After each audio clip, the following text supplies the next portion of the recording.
British Empire colonized Egypt from 1882 to 1956. There were strong economic motives, but also some other motivations, such as raw material like rubber oil and tin for the industries. European nations were also involved in heated rivalries. They acquired colonies abroad the world to gain advantage over their rivals. They did many different things. Took control over the Suez Canal, economic exploitation. They took raw materials, land and wealth, cultural economy. Also, local people were treated in bad ways, such as economic hardship for the poorest because they made heavy taxes to pay for European countries.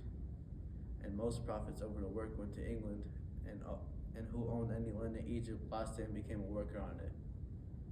They also changed in political ways, so Egyptians had little control over their government. Any key decisions were made only by the British Empire, and this ended up with revolutions and no armed protests.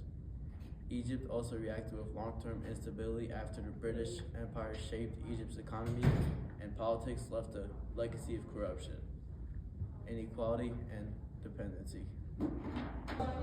How did the people fight back? Did people fight back with revolutions, protests, and armed events? One example of that is the 1919 revolution, involving strikes, demonstrations, and boycotts, and it ended up with hundreds of Egyptians killed and injured. Why did the Egyptians sold their power in the Suez Canal?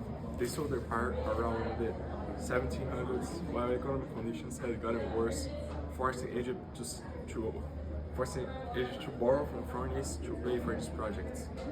To help pay this debt, Ismail, Egypt's ruler, sold Egypt's share of the Suez Canal to Britain in 1875. What was the Suez Canal?